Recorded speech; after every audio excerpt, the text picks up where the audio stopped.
بسم اللہ الرحمن الرحیم۔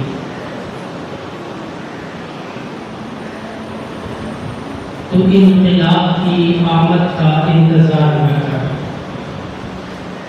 تو انقلاب کی آمد کا انتظار نہ کر، جو ہو سکے تو ابھی انقلاب پیدا کر۔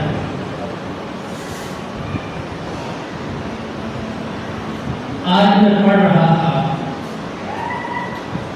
حضرت مولانا رحمت اللہ کیرانوی رحمت اللہ علیہ، ان کی خدمات اور عیسائیت کے بارے میں انہوں نے جو کوششیں کی اور پادری سے آگرہ میں جو ان کا مناظرہ ہوا، وہ ہم لوگوں کو پڑھنا چاہیے۔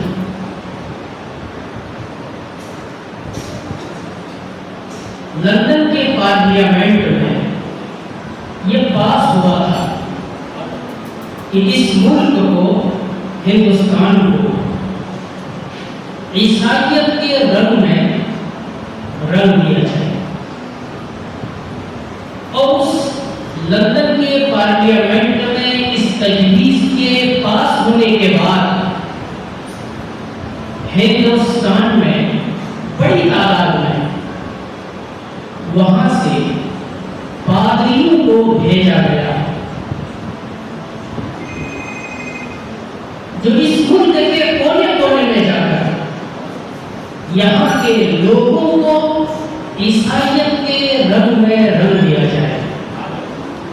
اس ملک میں انگریزوں کی حکومت تھی، ناجائز طور پر وہ لوگ یہاں کے سیاہ و سفید کے مالک بن بیٹھے تھے، لیکن دوسرا مشن یہ تھا کہ اس ملک کے تخت و تاج پر حکومت کرنے کے ساتھ یہاں کی تہذیب پر بھی ہم کنٹرول کر رہے ہیں۔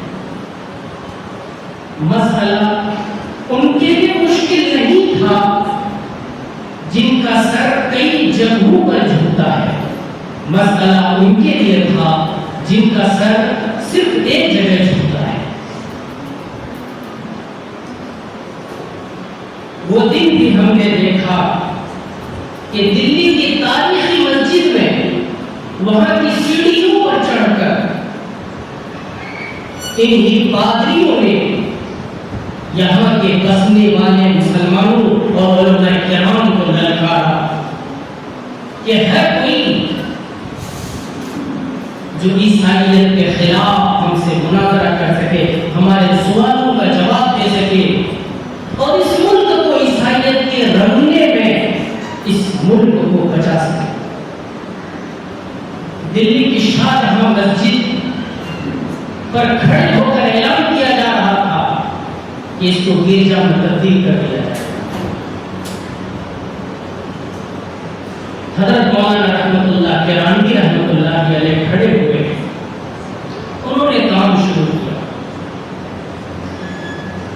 لیکن پتہ یہ چلا کہ باضابطہ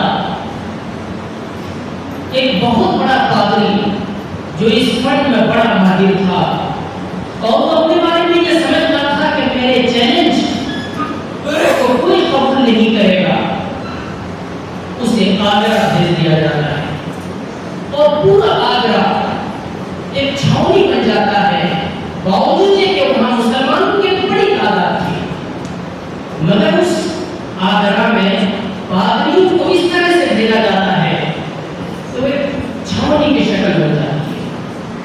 ظاہر ہے حکومت ان کی تھی، تاج ان کا تھا، قیادت ان کی تھی، سب کچھ ان کے قبضے میں تھا، کنٹرول تھا، پولیس تھی۔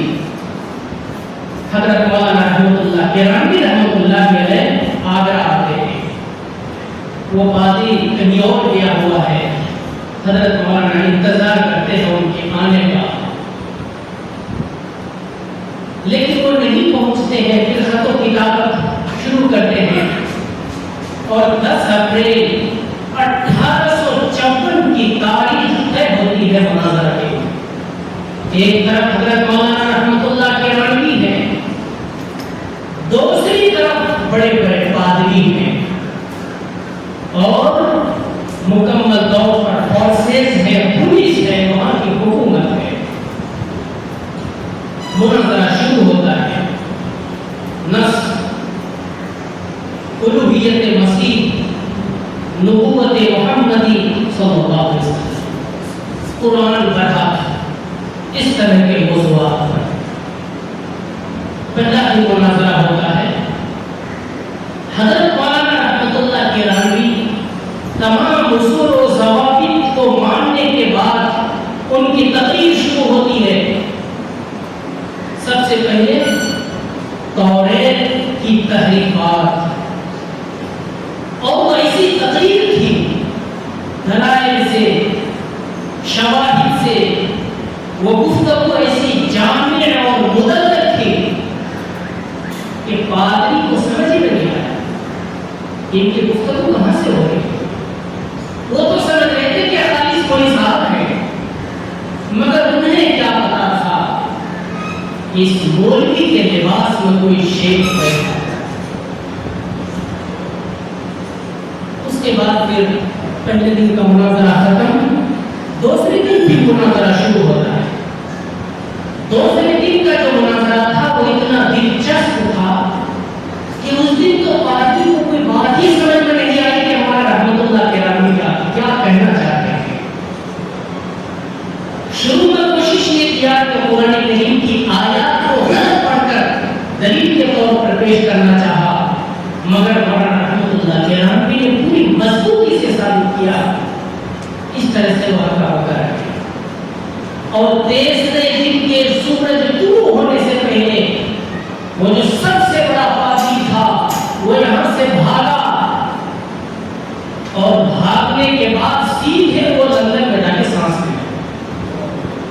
اور اس طرح سے جو عیسائیت مشنری کی پوری طاقت تھی وہ ملیا میٹ ہو. یہ سوچنے والی بات یہ ہے کہ وہ ایک مولوی صاحب تھے، ہم لوگ مولوی صاحب تھے، مگر توریت کا کس انداز سے انہوں نے مطالعہ کیا کہ جب اس کی تحریفات پر وہ بولنا چاہا تو پادری کو خود سمجھ میں نہیں آیا کہ وہ صاحب کیا بول رہے ہیں، کیا کہنا چاہ رہے ہیں. میرے بزرگوں، آج کے فتنے اس سے بڑھ کر ہیں، آج کے مسائل اس سے بڑھ کر ہیں.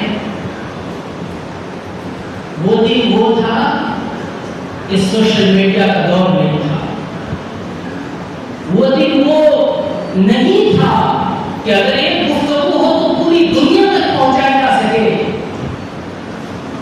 آج کا دن یہ ہے کہ ایک بات یہاں ہوگی اور منٹوں سیکنڈوں میں وہ بات پوری دنیا تک پہنچ جاتی ہے. اس لیے اسلام کے خلاف جو طاقتیں ہیں ان کو اسی پیمانے پر کامیابی مل رہی ہے. سوچنے کی بات یہ ہے کہ ان طاقتوں کا مقابلہ کرنے کے لیے ہمارے پاس کیا ہے، ہمارے پاس کون سی طاقت ہے، ہمارے پاس لائق عمل کیا ہے.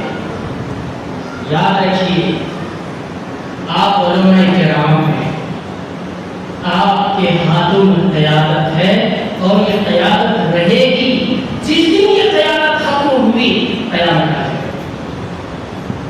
امام الہند حضرت مولانا ابوالکلام آزاد رحمۃ اللہ علیہ کو پڑھیے اور انڈیا کی فریڈم کو پڑھیے. وہ لکھتے ہیں کہ ایک وقت آتا ہے، ایک وقت ایسا آتا ہے کہ اس وقت قائدوں کو یہ طے کرنا ہوتا ہے کہ عوام کو کدھر جانا ہے. اور وہ کہتے ہیں کہ اب ہم یہ سمجھتے ہیں کہ یہ وقت آ چکا ہے کہ ہمیں یہ طے کرنا ہے کہ ہم عوام کو کدھر لے کر کے جائیں گے. میرے بزرگوں، اب یہ سونے کا وقت نہیں، یہ میدان کو کھڑے ہونے کا وقت ہے. فتنے بہت ہیں، ان فتنوں کے مقابلہ کرنے کی صلاحیت اپنے اندر پیدا کرنا ضروری ہے. جو وقت ہم موبائل کے فالتو چیزوں میں لگاتے ہیں، ہم اس موبائل کا بھی استعمال کریں تو دین کی تبلیغ و اشاعت اور اس طرح کے فتنوں کی سرکوبی کے لیے ہم کریں. ابھی P M C H doctor وہ شکیل بن گیا. ہمارے لوگ کہہ رہے ہیں کہ یہ لوگ ویسے ہی بول رہے ہیں. 1.5 گھنٹہ پونے 2 گھنٹہ تقریباً ہم نے مفتی عبداللہ صاحب تھے, ان سے بات چیت کی, بحث و مباحثہ ہوا. عجب طرح کے دلائل بھٹکانے کی کوشش, لیکن الحمدللہ ہم تو ان کی چالاکی کو سمجھ گئے. آج بھی نوجوان کچھ چھوکرے کھڑے ہو جاتے ہیں اور وہ کہتے ہیں کہ صرف بخاری اور مسلم ہی کو مانیں گے, صرف صحیح ستہ ہی کو مانیں گے. ہم نے ان سے کہا کہ کیوں مانیں گے اس کو آپ؟ وہ کہا کہ اوتھینٹک ہے, اس میں سند ہے, اس میں دلیل ہے. ہم نے کہا جب میرا سند ہے اور دلیل ہے تو اس کا مطلب یہ ہے کہ دیگر کتابوں کی اگر سند صحیح ہے تو یقیناً وہ قابل اعتماد ہے. جب بات سند کی ہوگی تو پھر کتاب چاہے جو بھی ہو ہم یہ دیکھیں گے کہ وہ سند اس میں صحیح ہے کہ نہیں ہے. اسی طرح سے جب یہ کہا کہ عیسیٰ اور مسیح دونوں ایک ہی ہیں, ہم نے کہا دلیل پیش کرو, تو قرآن کی ایک آیت پڑھ رہا ہے کہ قرآن میں وہ فی المہدی کہہ رہا ہے, وہ فی المہدی کو وہ مہدی سمجھ رہا ہے. اب سوچیے اس کے دماغ کا حال. اس کا باپ نہیں کہا کہ تم اپنے قلم سے مہدی لکھ کر کے دکھاؤ, المہدی. جب وہ لکھا تو یاد کے ساتھ ہم نے کہا قرآن میں تو غیر یاد کے ہے. جب بات نہیں بنی تو کہا کہ اچھا کوئی ایسی دلیل پیش کرو کہ دونوں الگ الگ شخص ہیں. ہم سے کرنے لگا, ہم سمجھ گئے کہ وہ کیا فترہ بازی کر رہا ہے. ہم نے ان سے کہا کہ اچھا کیوں بتائیے, ان کے والد صاحب تھے. ہم نے کہا آپ کے باپ کا نام کیا ہے؟ انہوں نے کہا کہ میرے باپ کا نام یہ ہے. مفتی صاحب نے کہا کہ آپ کے باپ کا نام کیا ہے؟ انہوں نے کہا کہ میرے باپ کا نام یہ ہے. ہم نے کہا جب دونوں کے باپ کا نام الگ, دونوں کی ماں الگ, تو کیا ہمیں یہ ثابت کرنا پڑے گا کہ یہ دونوں ایک ہی شخص نہیں الگ ہے؟ اس کا مطلب تو یہ ہے کہ آپ کے دونوں باپ ہو گئے, یہ بھی باپ وہ بھی باپ. وہ کہا کہ یہ لوجک نہیں چلے گا. ہم نے کہا یہ لوجک نہیں چلے گا, پھر توڑ کے کہا. میرے بزرگوں نے یہ صرف اس لیے سنایا کہ ہمیں تیار ہونے کی ضرورت ہے, ہم کو بیدار ہونے کی ضرورت ہے. ایمان کو ختم کرنے کی بڑے منظم انداز میں کوششیں کی جا رہی ہے. اور پہلے تو یہ تھا کہ ہمارے بچے ڈاکٹر, انجینئر, یعنی اصلی علوم سے متعلق نہیں ہو رہے ہیں, مگر دشواری یہ ہے کہ ہمارے بچے بڑی تعداد میں اصلی علوم کی طرف جا رہے ہیں, لیکن ان کے دلوں میں دینی تعلیم ختم ہوتا ہے. اس پر کوششیں کی جانی ضروری ہے, نوجوانوں کو جوڑنے کی ضرورت ہے. یہ زیادہ مقامی تقریر کا ہم نے زیادہ وقت لیا, اس کے لیے معذرت. آج بڑا اچھا موقع ہے کہ اجتماعی امتحان جو ضلع بیگوسرائے میں ہوا ہے, آج اس کا انعامی پروگرام ہے. انشاءاللہ الحمدللہ 5 اضلاع میں بڑے منظم انداز میں اجتماعی انتظام بنایا گیا. بیگوسرائے میں, گیا میں, کشن گنج میں, کٹیہار میں,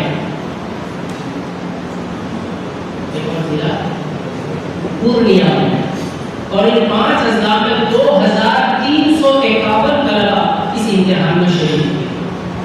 الحمدللہ آج یہاں انعامی پروگرام ہے, اور اس کے بعد پھر کشن گنج میں ہے. عربیہ پور میں وہاں بھی تاریخ طے کرنا. دعا کیجیے کہ اللہ تبارک و تعالیٰ ہم سب کو قبول فرمائے. اور یہ جو بچے, یہ ہمارا سرمایہ ہے.